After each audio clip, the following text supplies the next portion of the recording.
Thanks for coming. It's good to see you guys, and hi online.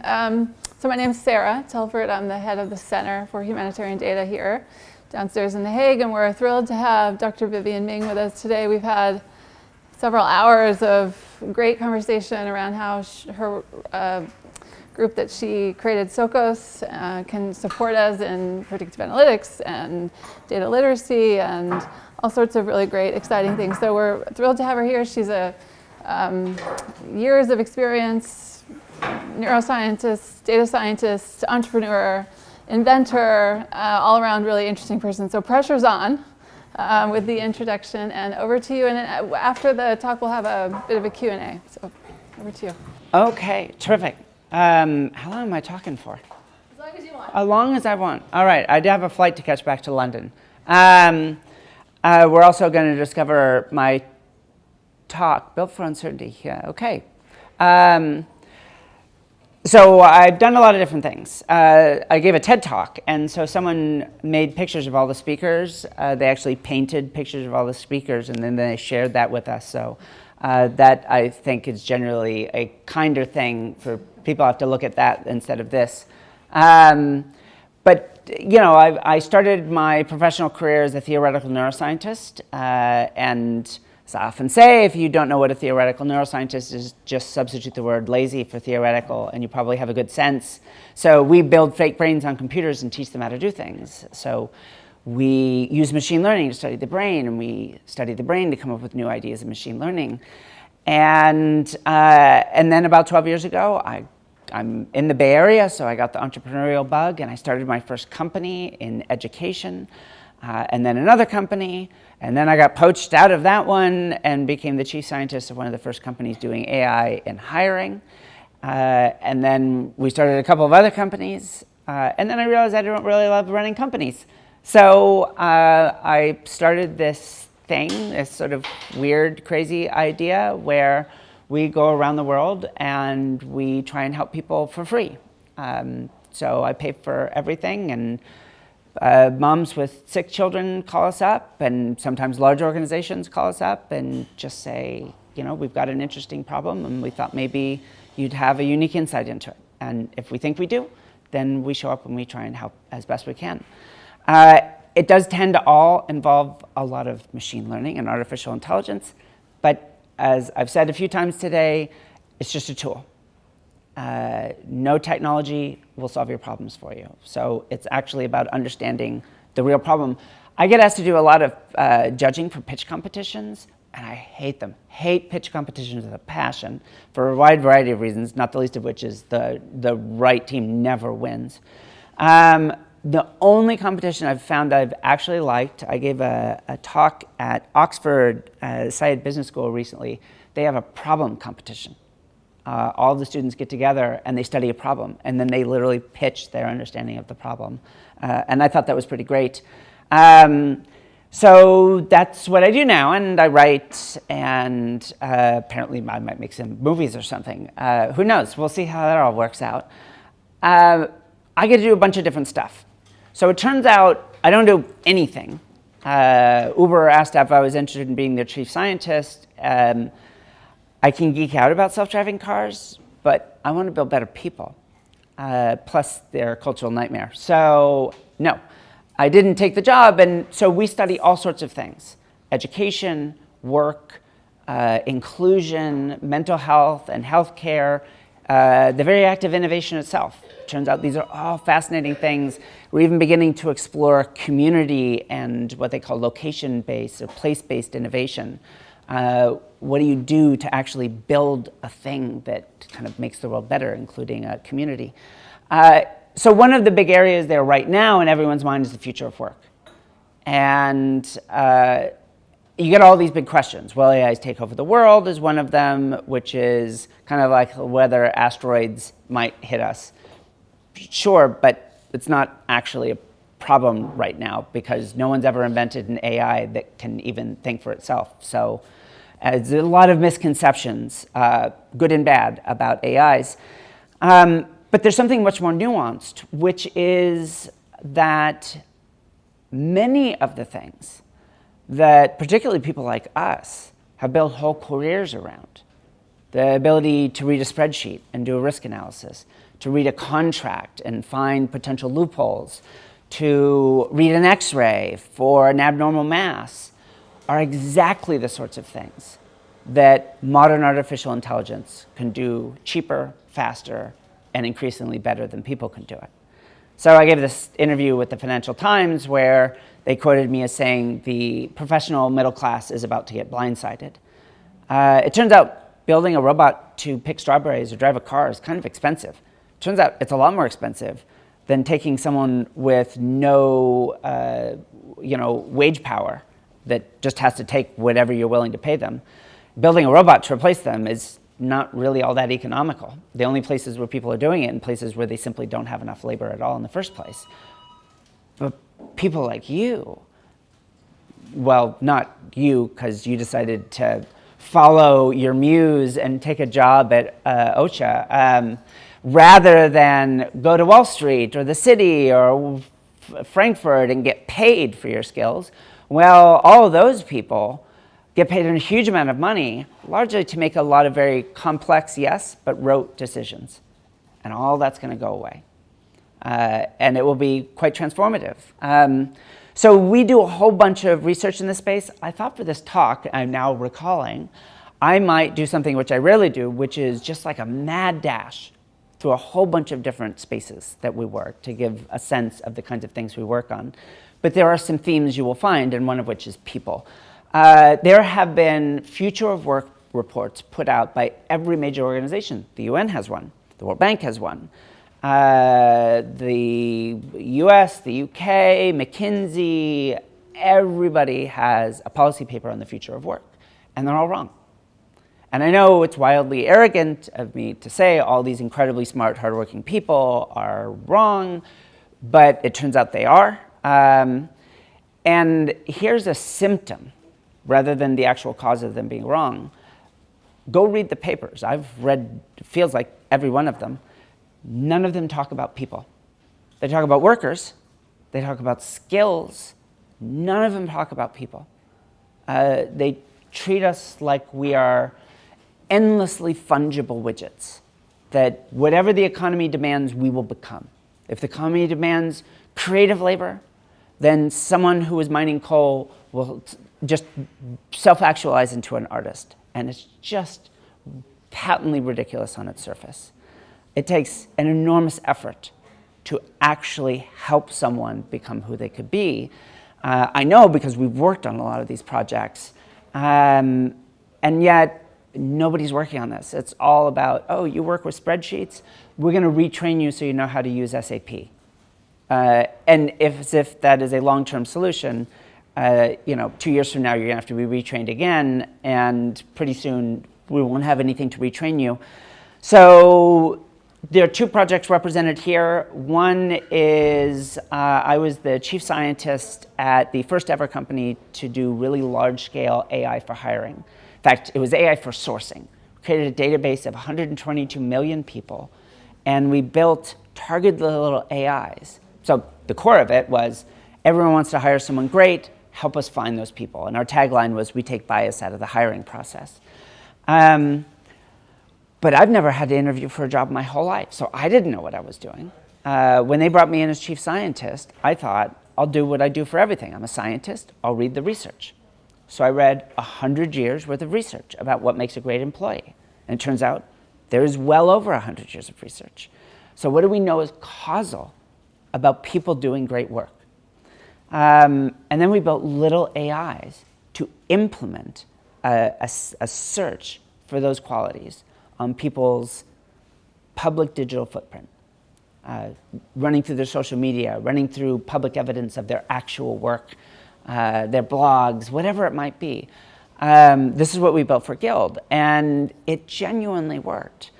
We looked for things like resilience and working memory span, communication skills, theory of mind, self-efficacy, because those are things that the research has shown was meaningful. We threw everything else in. The university you went to. Do you know how to program Python?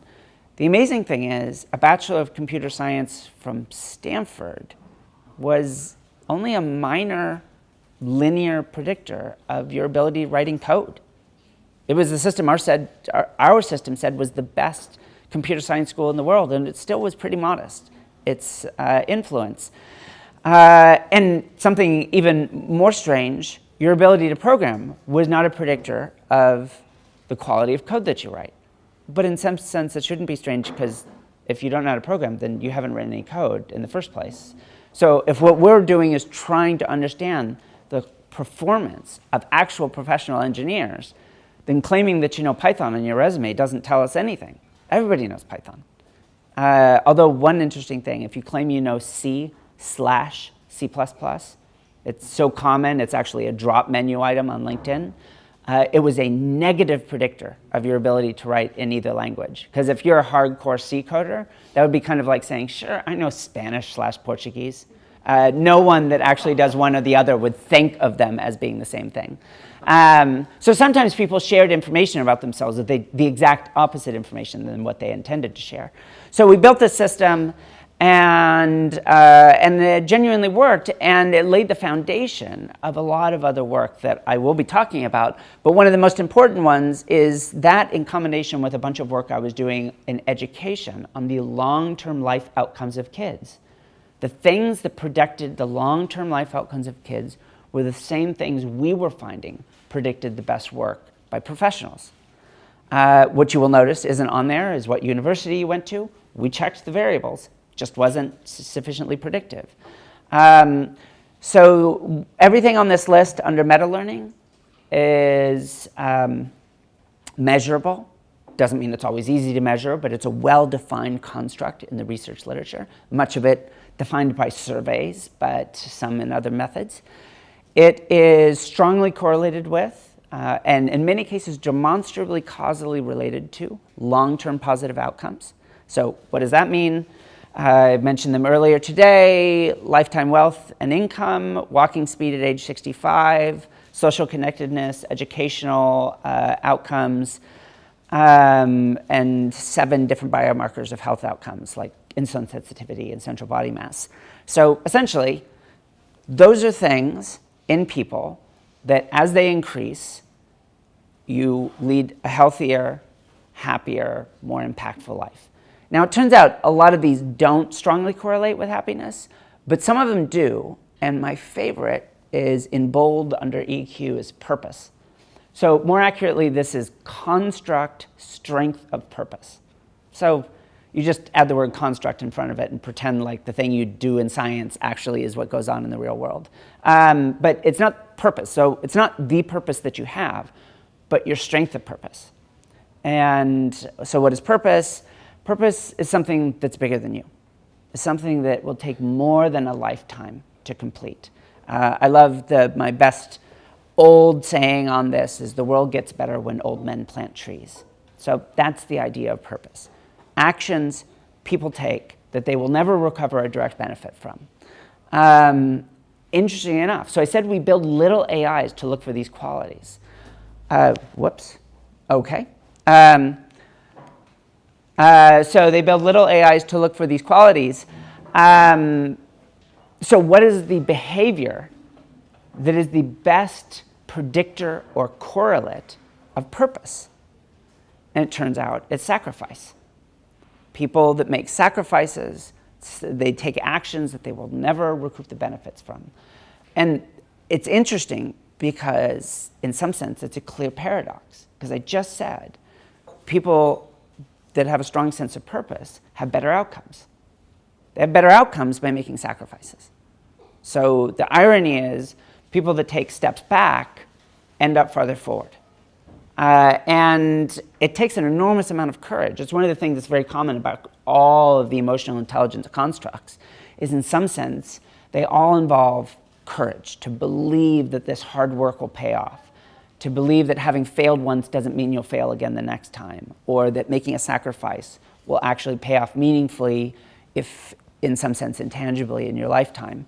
And yet, they systematically do. So no one of these is uniquely predictive. Each one here is sort of actuarially predictive. So in a population of people, if you have a larger working memory span, You will have better health outcomes, usually mediated through better diet. You earn more money, you go further in your education, but there are plenty of people doing very modest jobs around the world with astronomically high working memory spans. So what we find is the actual sort of recipe of the most elite performers is a diverse set of strengths. It's no one set, there's no fixed pattern. A set of strengths across all these different areas. And then here's an important thing that really no one has found before. Everyone has weaknesses. I mean, it shouldn't be a shock, but everyone has weaknesses. The finding is the people that are most successful, that aren't just the asshole genius no one wants to work with, or the amazing social operator that doesn't have the emotional intelligence to really pull it all together. Well, if everyone has weaknesses, how do people get beyond that? How do I deal with the fact that I have zero social skills? It turns out people come up with compensatory strategies for their weaknesses. So a diverse set of strengths. And then, okay, so I'm not so good at social, so I hire people that are better. That may sound trivial, but that's the most common compensatory strategy, is you find people with complementary strengths. But another one, and it may sound small, but it's actually, turns out it's had a lot of impact on my life. I get asked to get a lot of talks, particularly at conferences. I hate conferences. I don't attend any other talks. I go up into my hotel room and I work. I work on the stuff I'm talking about. So I asked them to schedule me early. So I'm one of the first speakers. That way, people will come talk to me. I'm happy to talk to people, but for whatever quirky reason, I will never go talk to them. If they schedule me early, then whenever people see me around, they will stop me and they'll talk to me afterwards. If they schedule me late, if they think, oh, well, Dr. Ming being the closing keynote, I will not show up until that day. I will spend the entire time in my hotel room and I will fly out that night. Not because I hate people, but I just don't strike up conversations out of nowhere. But I've learned these ways to manage myself, and it turns out that's a very common process. So there's one last important thing. So I said these are things that are measurable. They are strongly correlated with, maybe often causally related to long-term outcomes, and they're changeable. So that's something that many people sometimes have a hard time with, or a philosophical disagreement. But I'm not a philosopher, I'm a hard number scientist. All I can say is extensive research shows that every one of these constructs is changeable. The cognitive ones are really only changeable when you're like that.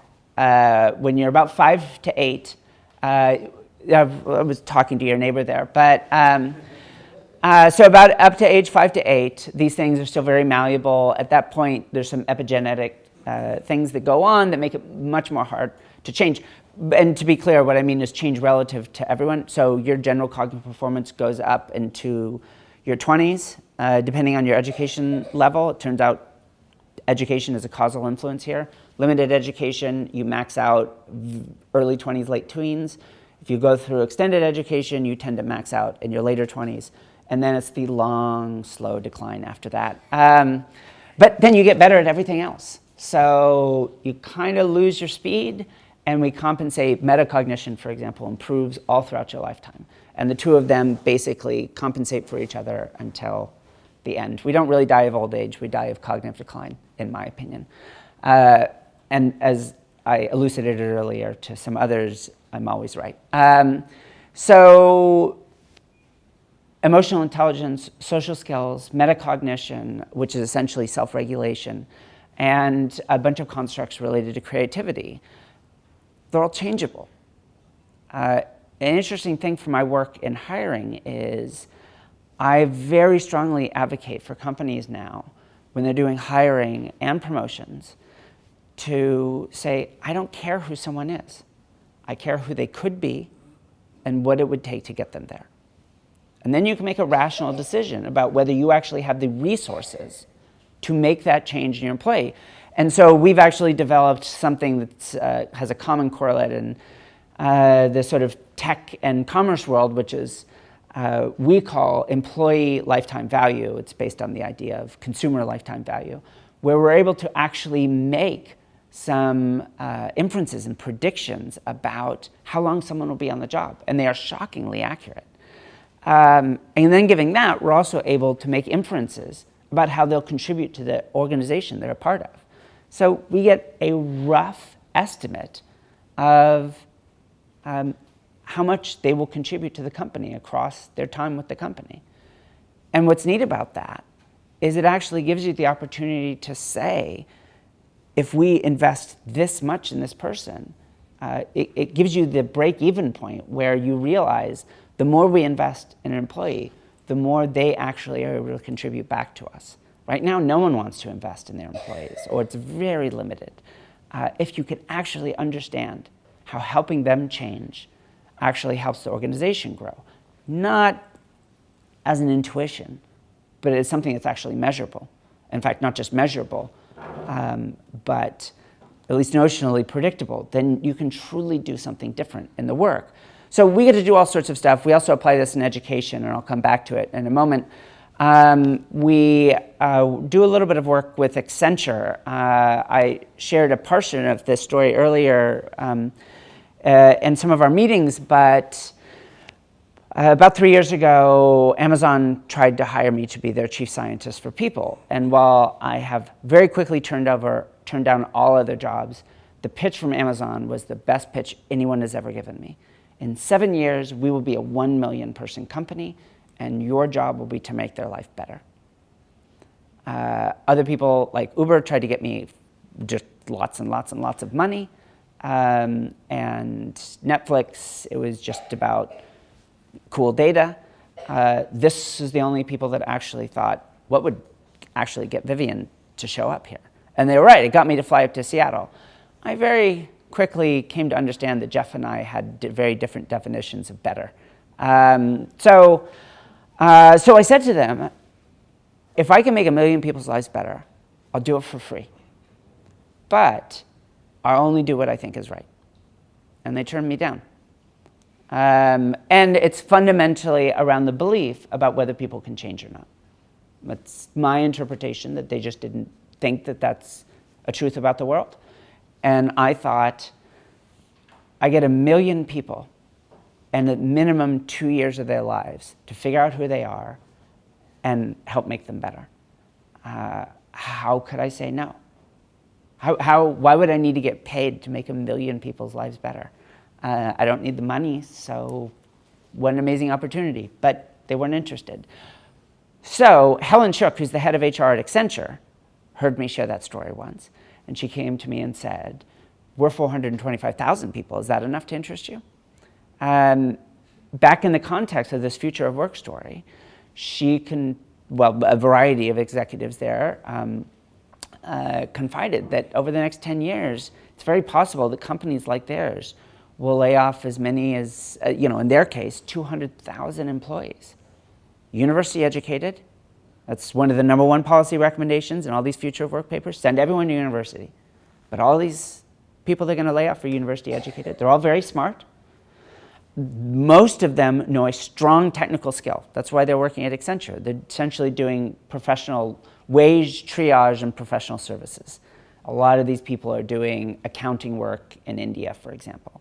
So you'd have to pay them a lot more to do it in then Amsterdam or London, a lot cheaper to outsource that.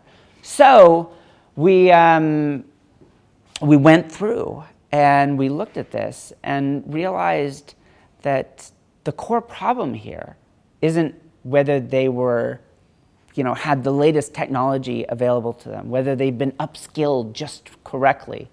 And, they were working on their upskilling programs. It was, it's moving around on me. I'm supposed to be going a lot faster, I'm sure. It was actually the same stuff. Even though these people are highly educated and, high performing and smart, we saw the same thing we saw in them as we did in everyone else whose job is at risk, which is they don't know how to explore the unknown. Their entire work and education experience had been trained, in their case, to do very sophisticated things that they were ordered to do. And very quickly, the economy will not need that anymore. My favorite go-to example here is a competition run at Columbia, where There was an AI versus a bunch of human lawyers. The AI had been designed to read contracts. Just be clear, the AI understands nothing about contracts, nothing whatsoever, nor does AlphaGo understand anything about Go. But nonetheless, it can crunch parameters associated with contracts better than any human being can. So the outcome of this competition, which was to find loopholes in a bunch of non-disclosure agreements, is the AI found 95% of loopholes, the humans found 88%. Whatever, they're only humans, so we'll call it a tie. The humans took 90 minutes to read each contract, the AI took 22 seconds. So if you're the CFO of any company anywhere, you're thinking, why the hell do we have all these lawyers, doctors, financial analysts, engineers, software engineers, if in 10 years the vast majority of code, not exploratory code, not high-end database construction, boilerplate code for apps, what the vast majority of people are employed to do, the idea that any of that would be written by humans, I would be shocked.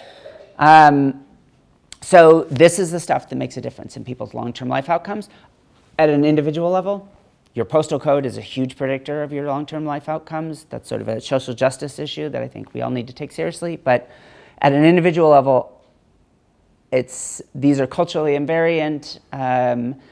They are economically invariant. If you can deliver these things into people's lives, go read the research by a guy named Raj Chetty and James Heckman. They have great stories of long-term economic outcomes.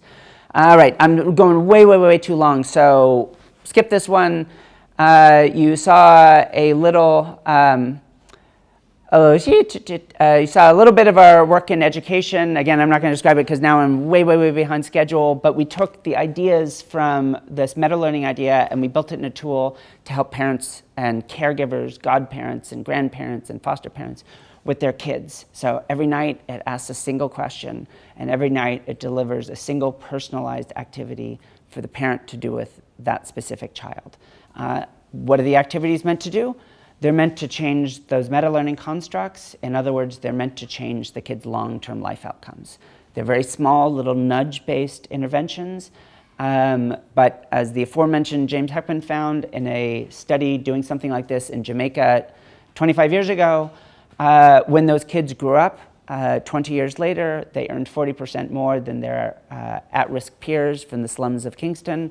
They were vastly less likely to be incarcerated, and some follow-up work by some friends of mine at Northwestern, they had substantially lower cortisol levels, so they will almost certainly be more healthy. And now we're actually building the Muse system into two other versions. One is called Muse at Work.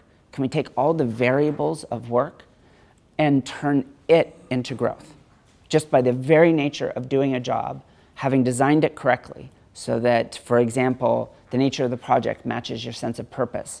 The people working with you on the project are good peer role models for things we think you could grow in.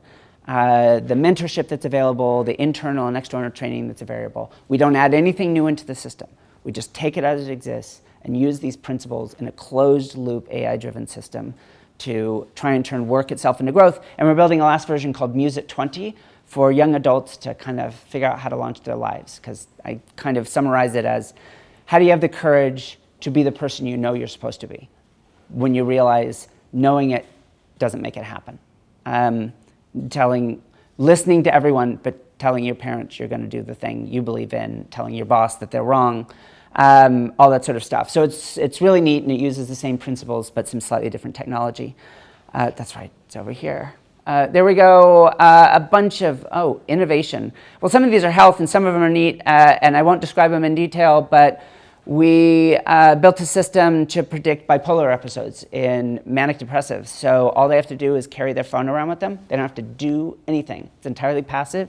The best signals were motion signals, but really it's change in motion behavior. Within a couple of days of seeing a change in their motion patterns, GPS, accelerometer, gyroscope, we had a strong prediction of an upcoming manic episode 3 to 4 weeks before it happened. So we were able to build this for a company I was on the board of, but that was the collateral benefit of that company. I mentioned to the team earlier, my first ever project was doing real-time lie detection on an academic project sponsored by the CIA. If you recognize the Animoji, that is because my undergraduate lab that did that project got bought by Apple. and all of the face recognition technology on the iPhone 10 is all my old undergraduate lab. So that's the head of one of the projects showing you the real-time version of expression recognition. And then this, I learned how to do that, and I used it for 2 other projects. This one actually involves the UN. It was for Refugees United, if you've ever heard of that project. I was never directly involved with them, but Ericsson was, and they came to us for something to do to help. So we built a little game called Sexy Face, where you play the game, and we promise for free we'll find everyone on Facebook that thinks you're sexy, that you think is sexy, and for $5 we'll find everyone who thinks you're sexy. So people would play the game, and then we confess, we're not actually horrible, horrible people. You're actually training this network. It's actually just a mind-reading game. Keep playing. You come up with your own face category. Amerindian, bowl cut, and a sense of consternation, if that gets you off. And you pick that face out, and it would actually learn it, even the abstract notions. And in doing that, you were training the system to recognize this stuff. It was about 10 years ago, so it was the early days where there were a whole bunch of different species that might eventually become what we now think of as deep neural networks.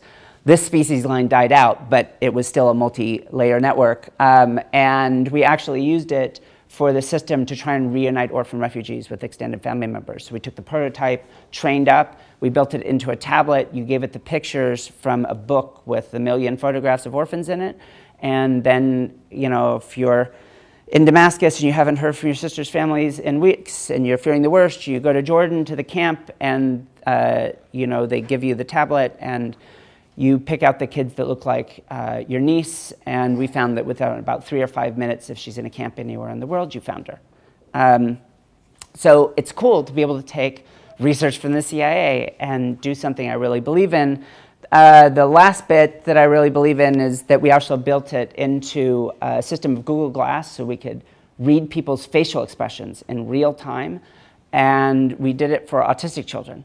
It turns out, not only is it a prosthetic, I can't read facial expressions, but using this, I could just write it in the screen or show an emoji, and they could understand this person is upset.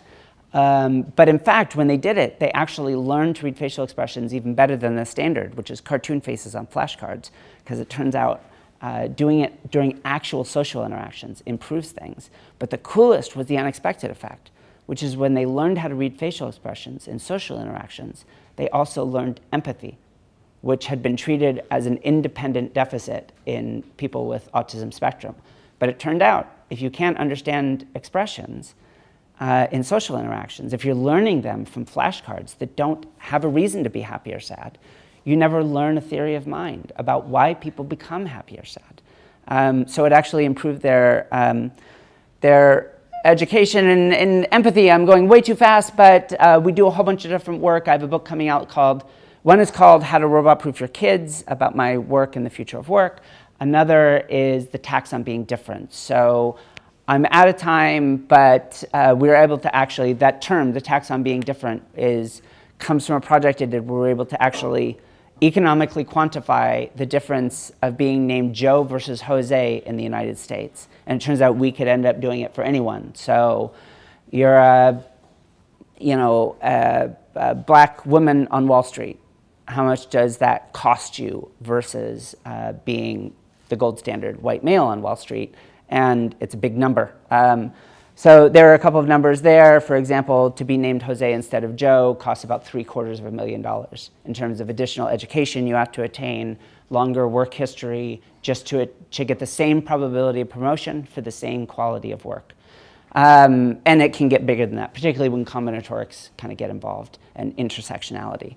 So more details in the book. Go buy it. I think you're contractually obligated at this point. And as I mentioned to some people earlier, we're working on a big project to measure the economic impact of gay and lesbian entrepreneurs. And I want to do the same thing in Europe with refugee entrepreneurs to communicate all the jobs created for everybody by people that are different and how they actually make all of our lives better. Most of the projects you have just heard about are just, except for one, I think I built a company around, and now we give it away entirely for free. So almost all of these are just free projects that we run, I pay for, because they should happen in the world. Perhaps most notoriously, I hacked all of my son's diabetes equipment when he was first diagnosed and built the first ever AI for diabetes, and then we gave it away. And when my son is having a hard night, because he has type 1 diabetes and mild autism, I get to sit next to him in bed and say, you know, because you were tough and you got through this, literally someday millions of people will be alive. This is my real cool work. This is why I went to grad school, which is Cyborgs. It is a scary space. To me, it is a vastly scarier space than AI. Can I literally jam things in your brain and make you smarter? And the answer is unambiguously yes for those of you that survived the surgery. So, but this is an example of a project we're working on that isn't invasive. It's a wearable headband by a startup that I'm advising. You put it on, you flip a switch, and your working memory span increases by about 20%. So you know the old Simon game? You follow the lights and the colors, you see a pattern, you have to redo the pattern. On average, people do about 5 or 6, and when they wear the headband, they're able to do 7 or 8. So I'm not interested in what their business model is, although I'm helping them. I'm helping them build the technology so that we can take it for kids with traumatic brain injury, and we're designing a co-paired education intervention with them. Who they were, their entire life story was taken away in an instant for no fault of their own. And now we have the chance to at least put them back a little bit on that same path. So this is the kind of stuff I get to do. We're also working on invasive brain stuff, but I'm going to skip it. This is the kind of stuff we get to do, and it all follows a real core philosophy, which is far too much of technology today is built to make our life easier, to make things faster, to grease the wheels. I think technology should be challenging. I think the spaces we inhabit should be challenging in the best sense. Google shouldn't just get me to where I want to go, because it turns out me getting myself to where I want to go is actually part of being cognitively healthy. Google should get me to where I want to go, Google Maps, and it should take into account whether I'm a better person when I got there. And we've actually worked on what that would look like. But in the end, there aren't any quick fixes. AI can't fix these problems for us. Technology can't. They're just tools. We need to focus on building craftsmen and recognizing this nonsense here, which is that there really only are messy human problems. And that means that there's only messy human solutions. And messy means there are costs, and there's effort, and it takes time. But when you do it that way, you build systems to treat diabetes and bipolar that people didn't think were treatable. You build the first ever company doing hiring using AI. And amazingly, we were the first. Everyone else that's followed, in my opinion, is doing it wrong. Take a look at the news stories about Amazon's hiring AI system that won't hire women. We've had the chance for 20 years now to go and learn how to solve problems. Technology is an amazingly powerful tool for solving problems. But ultimately, the problems are about people, and the solutions are about people. And I'm kind of hoping I might have a chance to do a little bit with you all around the same area. So sorry that was such a mad run through even just a fraction of the things I work on, but I also hope, and this is an audience that needs the stirring speech about going and working on a mission, but you know, I often have this big closing thing where I ask people to go out and plant a tree, but there is still some useful insight there, particularly for some of you that might be a little younger, which is the research on purpose is really clear. There is no one thing you're meant to do. There isn't something that you need to find or that needs to find you. You get to construct your own purpose. And if you get to construct it, make it good, and start tonight. And do something and give a talk about it. Thank you so much. So we'll just ask a couple questions, and then we'll stop the live stream and kind of hear from everyone in the room. But I guess I mean, we've been talking all day, so I have a little bit more context, but a couple things that came up for us is we're putting together a data literacy program for the humanitarian sector and thinking about where do we focus as the center. I mean, it's a huge sector, there's a lot to do. What are the skills? You know, are we looking at culture? Are we looking at tools? And one of the things that we talked about was really focusing not on skills, but problem solving, because that's where we're going to need the expertise. So how do you train for problem solving? Is this something you've had experience with? And what would that look like in the humanitarian sector, do you think? I mean, the easy answer for me to say is invest in those meta-learning skills. You know, and we don't find that another statement about those is when I say they're changeable, I don't mean to say that every single one of them is changeable all the time in everybody. Rather, what we see is that any given person at any given time, maybe 1, 2, 3 of them are really plastic, and you can do something to intervene on them and help drive change in them. But here is my feeling. So I'm a neuroscientist, and so when I think about how do we change people, I need to rewire their brain. Or I could take a shortcut and jam something in your brain. But for most people in this context, I want to rewire your brain. And you rewire people's brains through rich, natural experience. So one of the best ways of doing the sort of work that really drives the meta-learning development, I think, you know, a lot of the creativity constructs and emotional intelligence constructs that really serve problem solving really well, those come through experience. So resilience interventions are well documented and to have powerful effect on people's outcomes. A resilience intervention involves you failing. If you don't fail, you don't learn resilience. That may seem a strange thing to do, to invite a bunch of senior leaders in and create opportunities for them to fail. But of course, the idea is you create opportunities that are what they call in the education world scaffolded. So while they may fail, the project doesn't fail. And then through mentorship or peer role modeling, you help them out the other end. So rough rule of thumb, they come out the other side and they're successful about 80% of the time. If it's more than that, then they don't really grow. If it's less than that, then the exact opposite happens.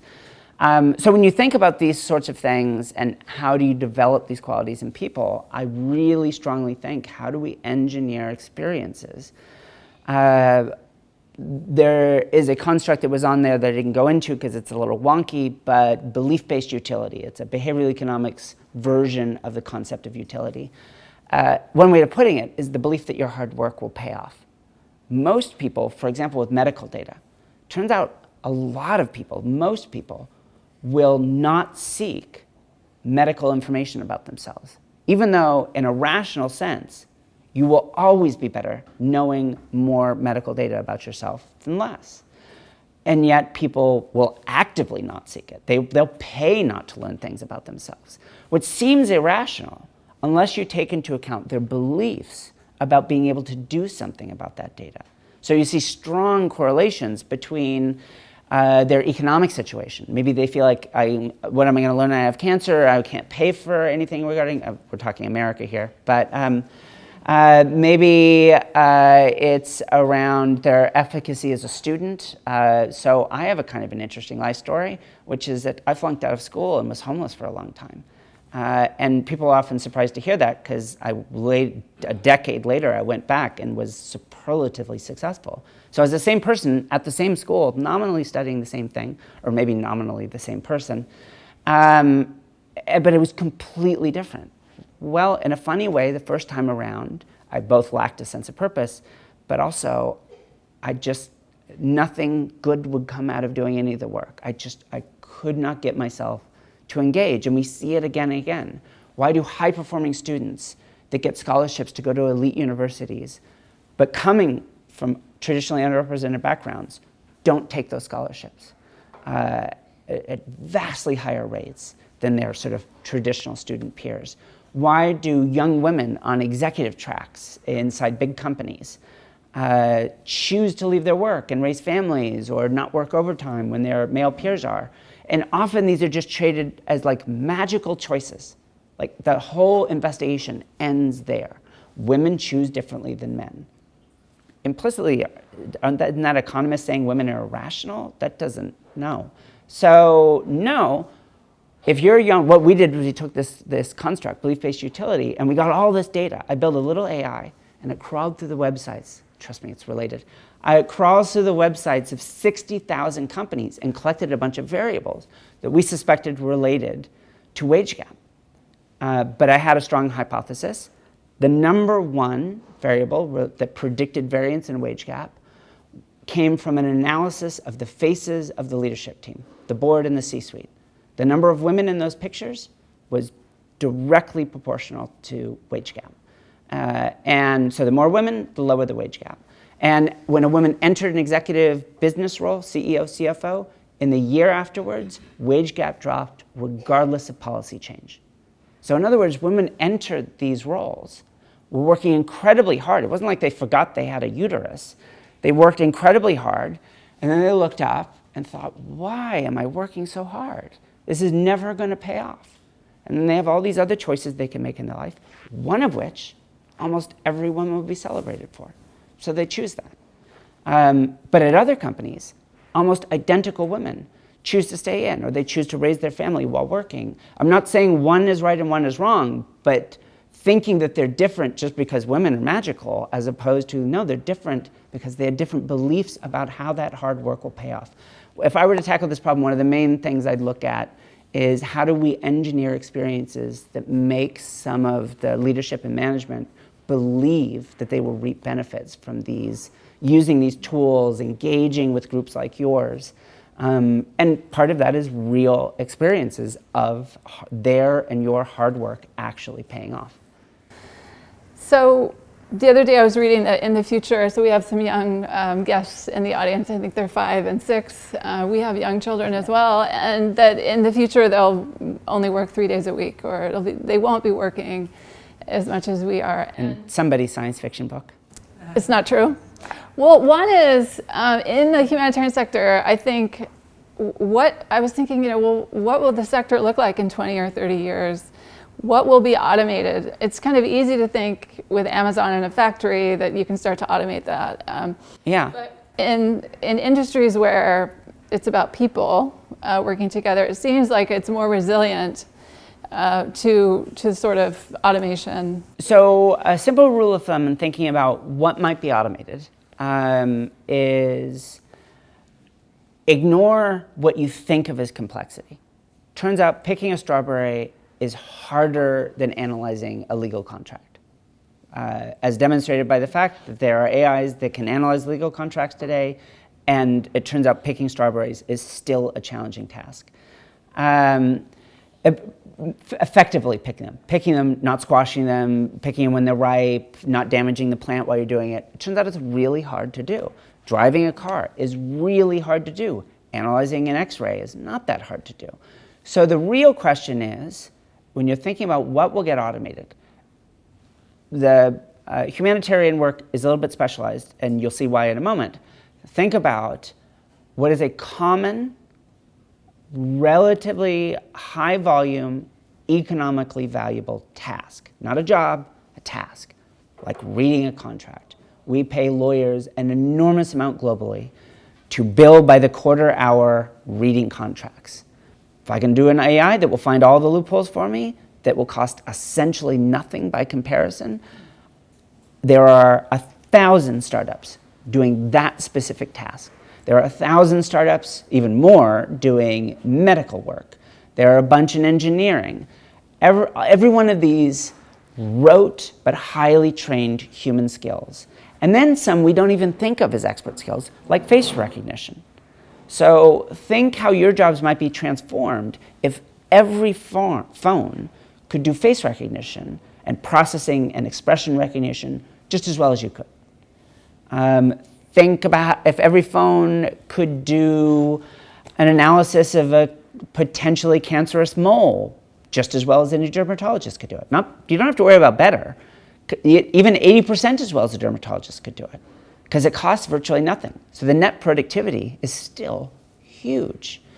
So think about any test like that. Now you guys are special because notionally you don't create any direct economic value, and I get the feeling the data generation might be a little bit spotty and unequal, but nonetheless, some of this we could think of in somewhat scary negative ways, and I don't mean it to be purely negative. Everything I did involved AI in some way, and I hope you believe with me that they were genuinely good things to do. AI is not the villain here. It's only ever going to reflect our ethical choices back at us.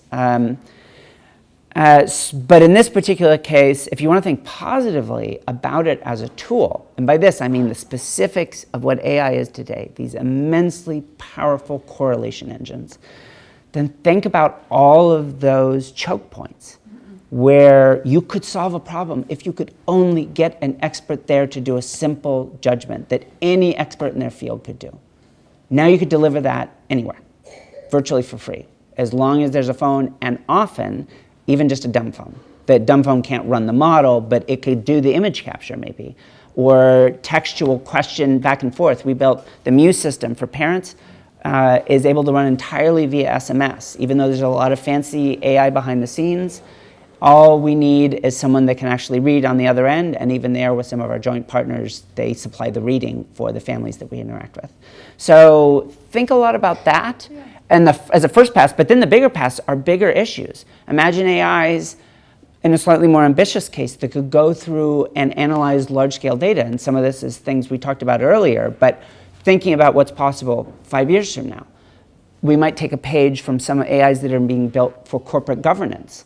So one of the troubles of being a genuine, legitimate external board member is, I genuinely don't mind, is you don't actually have direct insight into the company. So imagine you had an AI proxy that mined through all the company data, looking for evidence of problems, independent of what your CEO wants to share with you. So you can imagine something similar for people doing humanitarian work, to be able to not get a filter through whomever the local officials are, but be able to capture some of the data as it's emerging around the world and bring it together in front of them without relying on others to do the aggregation for them. So there's some genuinely interesting possibilities there, but that will have to be the work of intentional people, because no one's going to build it for this market, because there's so much money to be made working in the other spaces. Well, maybe the final question before we go offline is, this is a hub for innovators and innovation, and I know you've done a lot of pitching to VCs.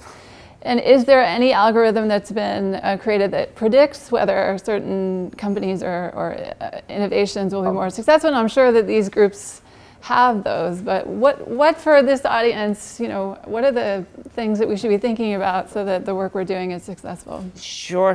But by the way, as the chief scientist of a company that was on the front of the New York Times for being able to predict the right person to hire, believe me, in Silicon Valley, the first question out of every VC's mouth is, can you predict the right startups to invest in? I never actually worked on that as a problem, but absolutely. In fact, our own investors would use our tool to research the people they were investing in to see whether they had desirable qualities for the investment. So the kinds of problems, one of the things, despite sort of aiming big with these things, and I know you guys only work on big problems, but the world isn't full of moonshots. In fact, there are vanishingly few moonshots, which is to say massive scale projects that require enormous backing to make happen. You either get to the moon or you don't. And there isn't a lot of in between, and it takes an enormous effort to get there. Global warming is a giant global problem, but many of the problems I come across have a much more modest starting point. And in fact, the problems themselves are so complex that what I find is most productive is a massive problem walks in the door, and we look at a little piece that we feel really confident we could make progress in. Not because we won't, we'll fail at that also, but we will have understood why, and we'll learn from it. And then we iterate on that, and we move up in scale and into new insights. when we run a project, part of our goal is to actually come up with something that makes the world a better place, but the other part of the goal is to actually learn something. That's why we call ourselves professional mad scientists. As I jokingly offered earlier, it wouldn't be science if we knew it would work, and it wouldn't be mad if anyone else was doing it. So we really focus on, and I get it, in some ways you might well be under very different pressures, but for me, we engage in things knowing full well a large number of our projects will fail, but we always learn. Every single time we learn, and the next time we ever see a project like that, we do better. And often we get the chance to do better and better as we go. So that education system Muse took 10 years to build. 10 years from starting with an idea that apparently you've heard me talk about, where we were able to build a system that could outperform standardized exams just by literally listening to students talk to each other. And it was cool, but it didn't solve the problems that we actually wanted to solve. And we eventually drifted off into this incredibly crazy idea of, can we actually intervene on the entire life outcomes of little kids? It started, well, crazy technology, but it started modest. Can we outperform these tests? But it turned into this big thing as we learned more and more about the problem space. But for example, the diabetes project, my son was diagnosed with type 1 diabetes 7 years ago, and I hacked all of his devices, and we built the system, the first ever AI for diabetes. The night after our first outpatient visit, which is where I learned they really don't know how to treat diabetes. I mean, they understand insulin, they understand sugar, but they were still eyeballing handwritten numbers to decide how his insulin pump should be set up, parameterized for 6 months. I thought, you gotta be fucking kidding me. I build models of the brain. So that night, my wife and I bought a textbook on endocrinology, and the next day we started working on what came to be called Jitterbug, and it took about a month to build the first version of it. Some things can happen really fast because you bring in a sort of novice mind to the problem. But what really happened is just, I'll offer what I said earlier. I saw a world where this problem would at least be better. And then I thought, what are the minimum number of things that have to be true for that world not to be an ambition, for that world to be inevitable? And then we built those things. Well, and I like that you said you write stories like you're a sci-fi writer, so that you think of the world you want, and then you think of what needs to be true in that world, and then you go and make it happen. So it's really inspiring. So we'll say goodbye to is there a question online? Yeah. Oh, go ahead. Should I say it? Sure. New technologies like AI are being applied before all of their negative impacts or unintended consequences are known. For instance, racial bias and facial recognition for policing. As such, we are essentially experimenting on society. What accountability frameworks do you believe are necessary to avoid this? I think, I don't say this to be an apologist for AI, but I think you need to substitute the word policy for AI, and that would hold exactly true. So I don't think anyone would shy away from saying we need policies to help make the world better. Doesn't mean we should enact AI thoughtlessly, but treating it like it is a different or unique creature to everyone else is not a good way to understand either its positive or negative impacts. It does have negative impacts. I saw the first ever real-time face tracking system demoed by a guy named Paul Viola 20 years ago. It was truly amazing. You pulled up a dollar bill and it would track George Washington. You took a picture of this room and it would find, I think, everyone in this room. But I'm already beginning to hint that it has a problem. So he threw up a picture of the crew of the Starship Enterprise, and it missed one person in that picture, which was Uhura. And I caught him on it, and he said, it was trained on the internet, it's 20 years ago, like, you know, it's overwhelmingly white. We know, it's a known problem, we're gonna fix this. 20 years later, I'm the chief scientist at Guild. I get a call from the Wall Street Journal. Dr. Ming, Google just labeled a black couple as gorillas. Is AI racist? And I said, well, it's pretty much just like the rest of us. It depends on how you raise it. But flash forward, I won't go into it, but technically I knew how both of those mistakes were made on the technical side.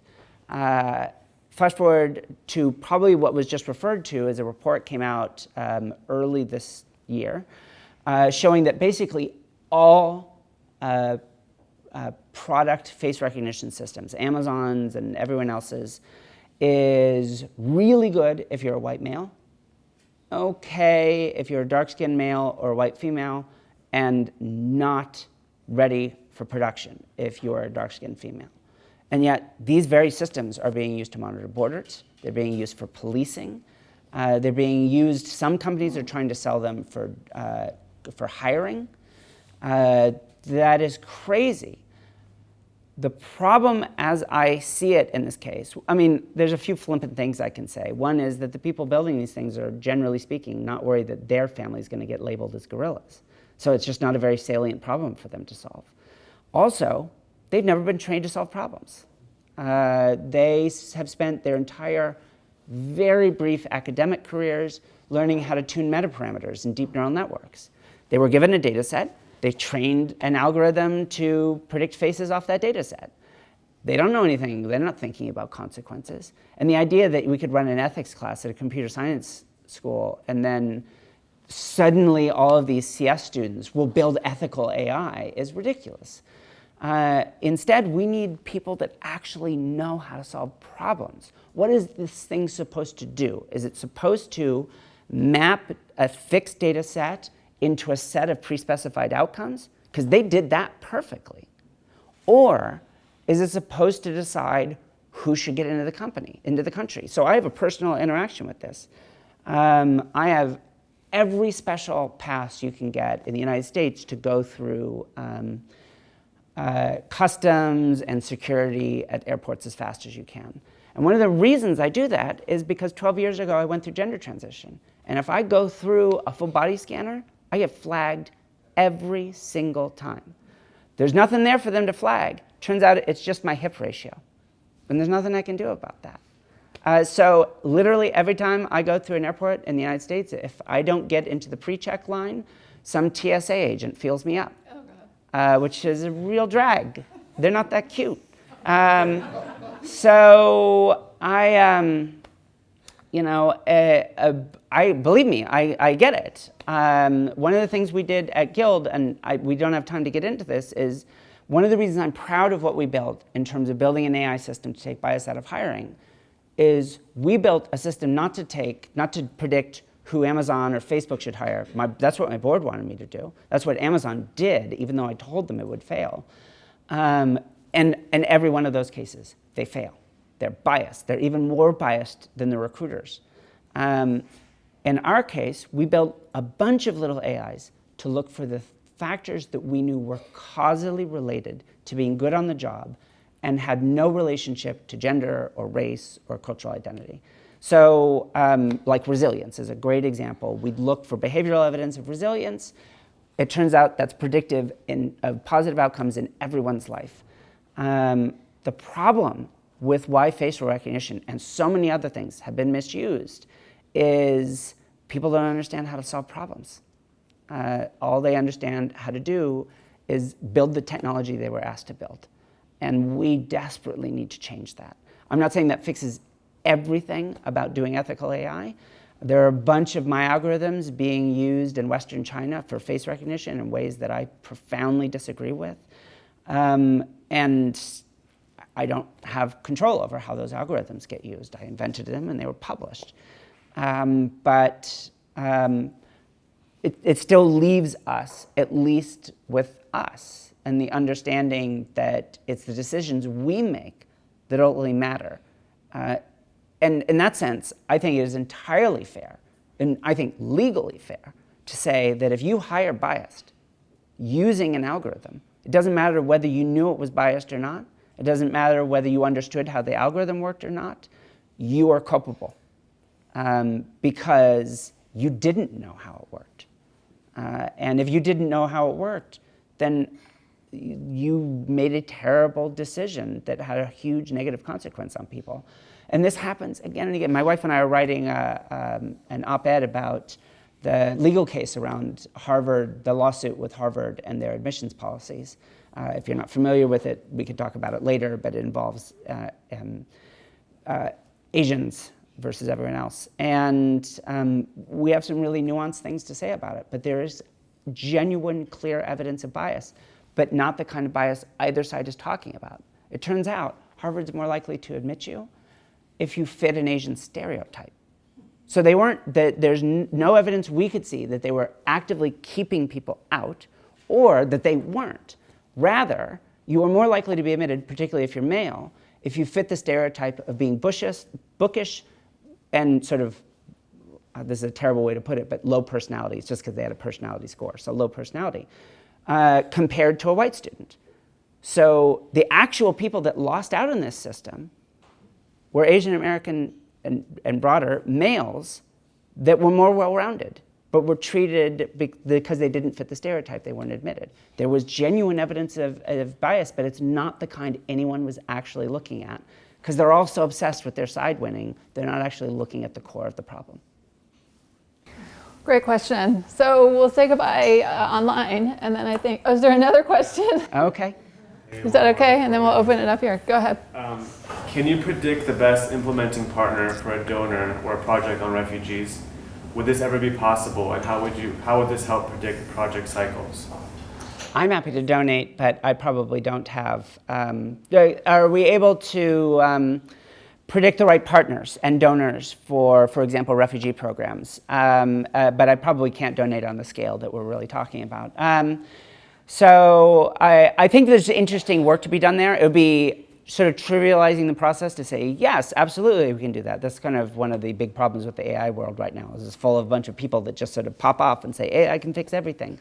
My general rule of thumb is, if you know how to fix the problem, AI can change the economics of that solution. So if we don't really know how to do it, then AI can't help. However, if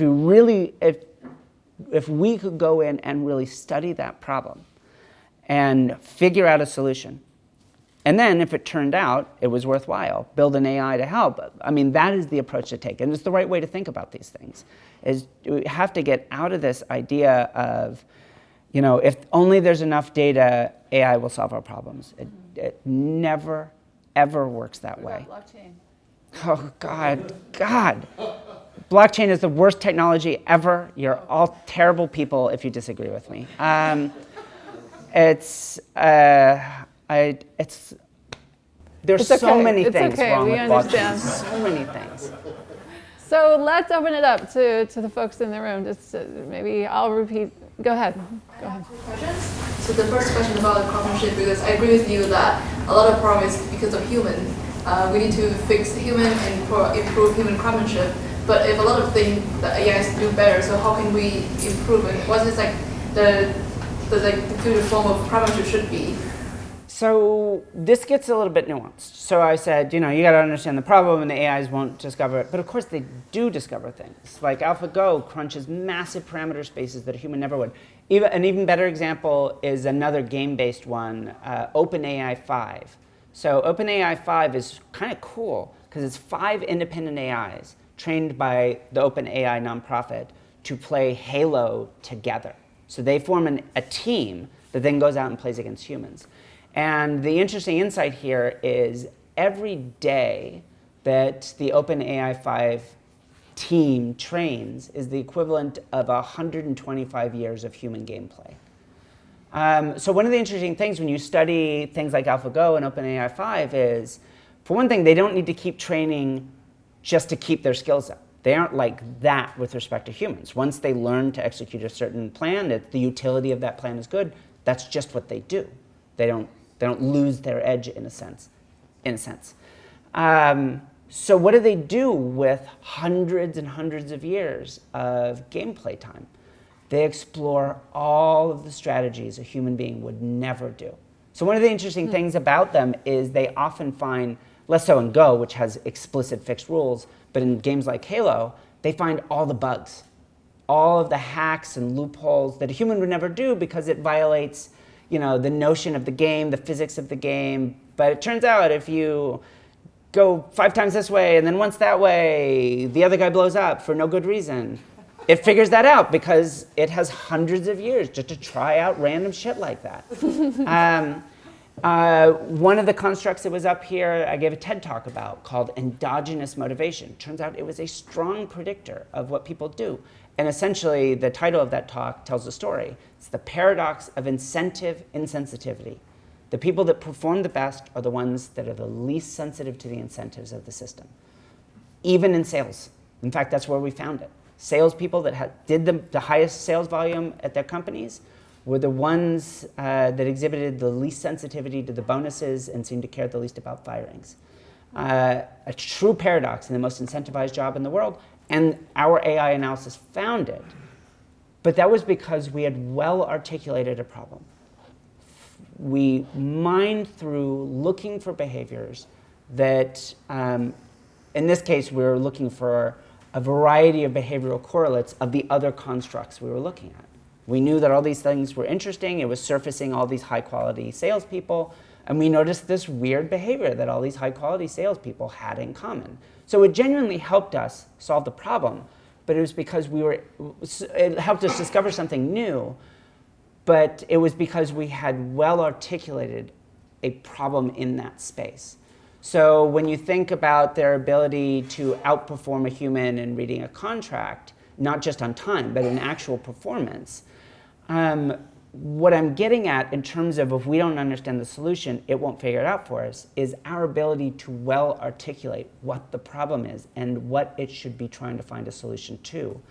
If you can't pose that problem space correctly, then it will optimize something, at least in a correlational sense, but it won't necessarily optimize the thing you thought it was. And two, it turns out that correlation story is a pretty important one. So one case in hiring, it was a paper actually peer-reviewed and published in a major economics journal, found in a big, it wasn't deep neural network, but it was still a big data analysis of the things you should hire for. And their finding, you should hire straight white men from wealthy conservative backgrounds. Now that sounds like a wonderful articulation of history, but I hope no one here thinks it's an actual causal recipe for success. So what was wrong with their analysis? It's that they were simply finding correlations. And yeah, that was a totally legitimate correlation. So here's something no one's ever published before, but we found in our work, it's very wonky, but it should raise people's hackles. We find that in the kind of massive real-world data sets that we routinely work with, the number of correlations, so all these systems are looking for is an energy minimum that solves the given problem. So in most of these systems, the number of correlational solutions vastly outnumbers the number of causal solutions by orders of magnitude. And if your system and you don't understand the problem space, you don't know what a good solution ought to look like, then the overwhelming likelihood is it will simply find correlations, not causation. And then you'll build that into your hiring system, and it will hire straight white men from wealthy conservative backgrounds that don't use the word women's in their resume. That was the Amazon thing.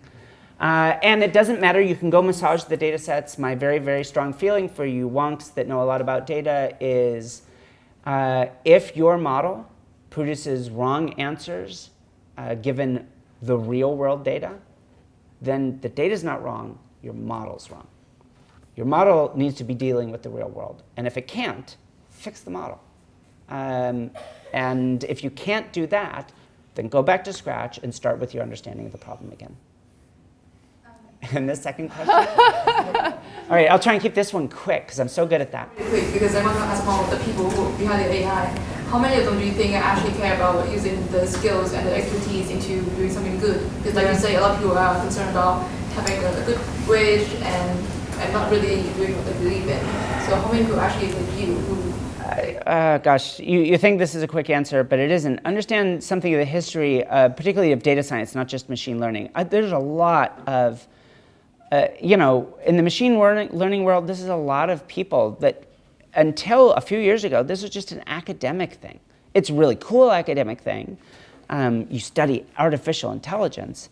But this was a world that was populated by a bunch of people that had a big vision of what the future ought to be, and they genuinely thought they were building a better future. Then people realized, holy crap, I can get a $1 million a year job if I just learn how to run a linear regression. And so the world of data science was created. And if you went to one of the early conferences on data science, then there would be 20 breakout sessions. 19 of them would be about ad selling. And one of them would be titled Not Ad Selling. And so I would go to that one, and it would be a breakout session in which people talked about sports betting, or the coolest one, but it shows you the same level of sort of deep ethical thought, is a guy who was using satellite imaging to count the number of cars in the parking lots of major corporations to predict companies to short. So it's sort of this weird thing, based purely on history. It is this mashup of a space full of these kind of idealist, I live in a sci-fi world, maybe a little too idealist because they're not really grounded enough, and a group of people that really came out of a kind of a hacker world where if you could get away with it, then you deserved it. And you put those two things together, and it didn't start with a great footing. But another aspect of this, though, is that the people that invented this stuff were just stuck with deep neural networks. So Jeff Hinton and Bengio brothers and others, they're largely still academics. It's their students that went and did this. Their students are very smart, genuinely. Their students are very capable. But again, it's largely a domain of a bunch of young men that have never actually solved a problem in their life.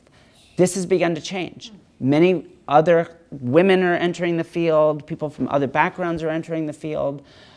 People doing it with a sense of purpose. 2018 is the first year in which we had really significant discussion about the ethics of AI. I don't think the solutions to that discussions have been very satisfying, but at least it's happening. So I think it's changing, but the history kind of got it off on the wrong foot. You were very courageous. How would you advise people to construct a sense of purpose for themselves, and how could AI potentially help in that regard? Well, goodness gracious. I did offer some of the advice I did before. One is genuinely construct it. Take that seriously. So I mentioned my life. So I really crashed out. When I was little, I was supposed to win a Nobel Prize. And it wasn't like crap the whip, tiger mom. It was just supposed to happen. Something about the neighborhood. My best friend was supposed to write the great American novel, and I was supposed to win a Nobel Prize. And it's just kind of how we were raised. And very soon, and I was supposed to be a kicker in the NFL. I don't know how those are supposed to happen at the same time, but, and I was smart and a pretty good athlete, but no matter what I did, I just couldn't seem to be that person. And eventually, it was kind of crushing. And I don't have any good stories about these times. It's not like they were drug rampages in Vegas. I just didn't get out of bed for about 10 years. And I ended up homeless. And so this is not how to do it. It's America, so I got a gun. And sometime I will come up with good language for this, given the audience. Sometime in 1995, in late fall, I had a very hard night where I needed to come up with a reason to be alive, because I just didn't have one. And I either came up with a reason or I made another choice with that gun. And what I didn't realize, but I now understand in retrospect, is I came up with a purpose. Now, that purpose was totally ad hoc. It came out of nowhere. It sounds very self-aggrandizing, but it really isn't meant to be. It was genuinely just, I needed a better way to make decisions. I'm never going to be happy, so I believed. I've never done anything worthwhile in my life. Why should I be alive? Well, lead a life that makes other people's lives better. Just use that as a way to make decisions. First thing I could do, confess to my parents where I am. I was clever enough to keep a lot of it a secret, and confessed to the rest of the world that I was never going to be the person they thought I was. I got a job at a convenience store. And it took me 5 years to crawl my way back out of the hole that I dug. And I was unhappy, brutally unhappy the entire time. But it wasn't about me, and it wasn't about whether I was happy. It was about whether I was leading a life that made other people's lives better. And then I'd saved up enough money. I worked at a abalone farm in Santa Cruz, California. That deserves its own book. And I saved up enough money to go back to university. And I went back and I did my entire undergraduate degree in a single year and got perfect grades in every class. I did about as well as anyone has ever had there, if you ignore the first half. And then years later, I was invited to come back and give the convocation, because who better to give advice to 10,000 freshmen at a university than someone that had flunked out and come back and done as well as anyone ever had. So my 3 pieces of advice were, whatever you're doing right now, go all in. Don't wait. Don't stress out. You don't want to be an engineer. Your parents are making you an engineering. I get it.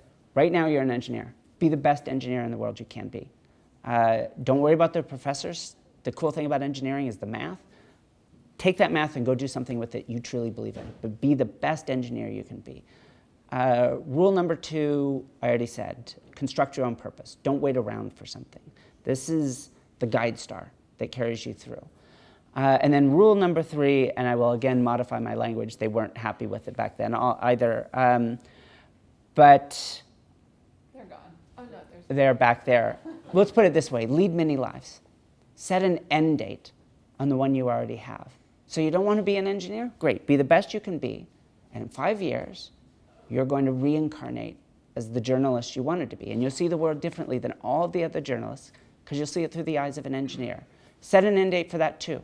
Soon as you get really great at it, just when you get great, die again and become a dad and become a poet and become a physicist over and over and over again.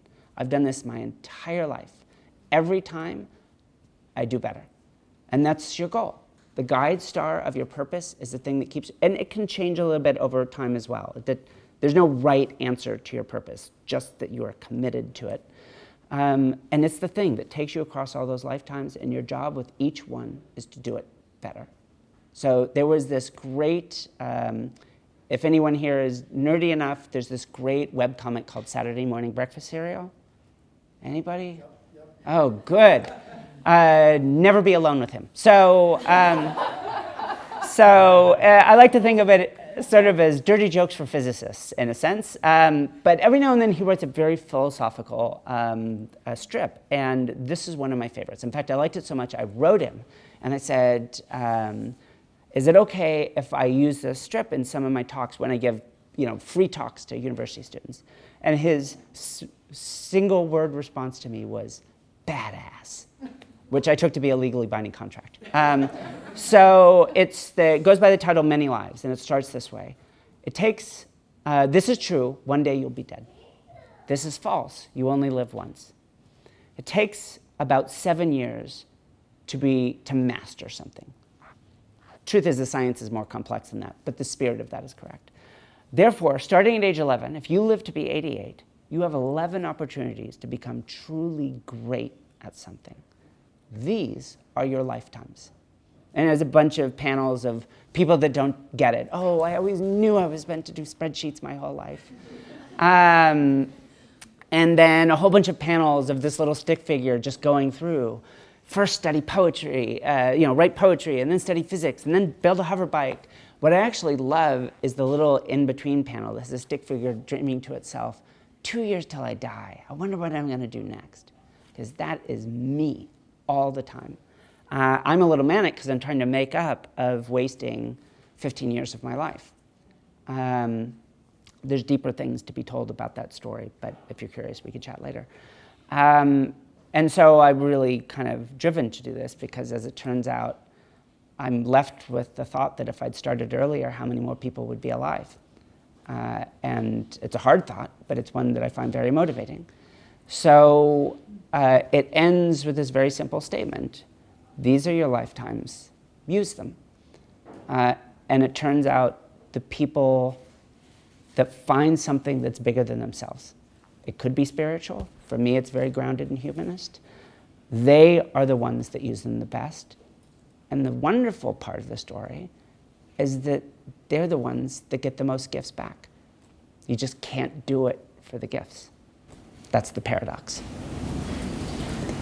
And it's been made into a beautiful poster that you can buy. Oh, well, please do it then. Yeah, it's very funny. Go read it. But be prepared for sodomy. Any final questions? Yeah. Will it become easier to find variables related to predicting outcomes in the future, perhaps? Well, I mean, in some sense, it'll become easier because as data flows increase, more and more groups like yours, but I've visited so many groups that are doing this work in health, this work in humanitarian work, in financial. I gave a talk about interoperability in financial centers yesterday. This is a big movement to really create standards by which people can share information. In that sense, more and more data will be available.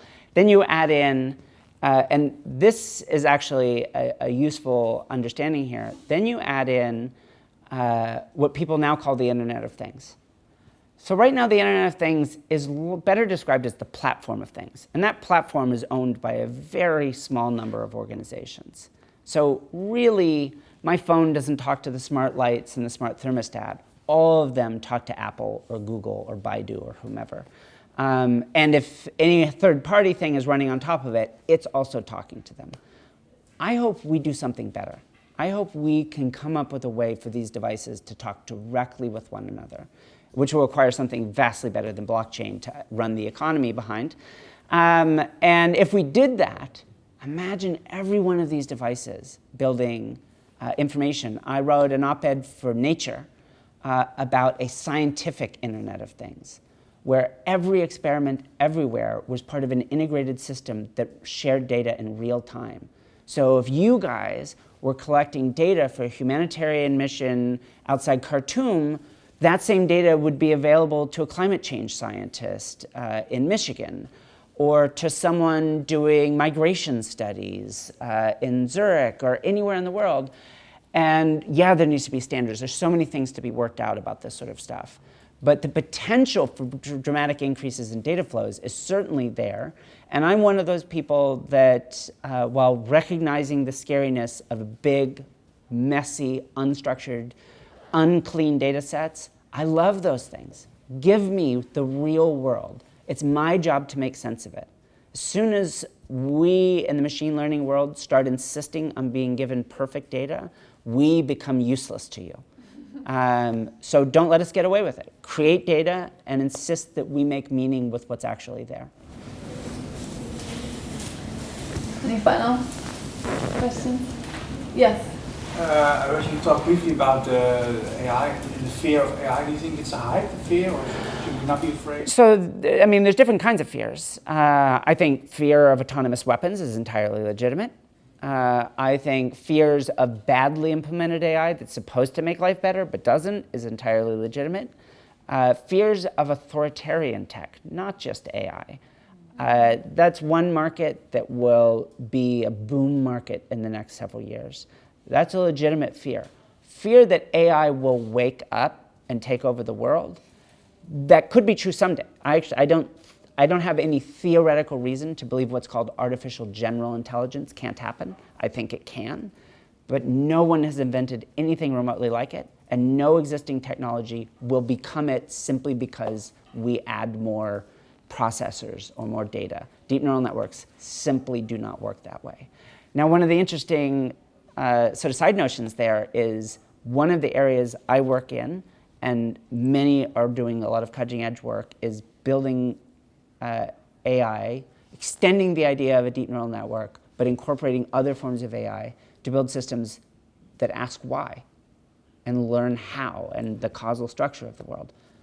That done well could well end up in one of these crazy races. So that maybe takes me to one single thing I agree with Elon Musk about. The rest is silly. which is I want to build better people because I want us all to have a chance to participate. I want to live in the world where every little kid that could have come up with a cure for a disease has a chance to actually live that life and do it. And right now, it is a tiny fraction of the world population. And I'm not talking first world or industrialized versus everyone else. I mean, even amongst the industrialized world, it is a tiny fraction of the population. Raj Chetty's finding that kids from wealthy families are 10 times more likely to get a patent in their lifetime than kids from the middle class. Not from poor families, from the middle class. Kids from wealthy families in the lowest math quintile are slightly more likely to get a patent in their lifetime than kids from poor families from the highest quintile. That is wrong. Now, part of my motivation in my neuroprosthetics work is, yes, what if we really took this notion to its most crazed extreme? But that also takes me to one final comment, which is, I don't know when or if we will ever invent AI that's smarter than us. But I feel like I can give you a rough timeline for when we will have people that are artificially smarter than other people. Because that work, which not nearly as many people are paying attention to, is humming right along. And once one group of us is significantly, pronouncedly smarter than the rest, that's it. There's two different kinds of humanity.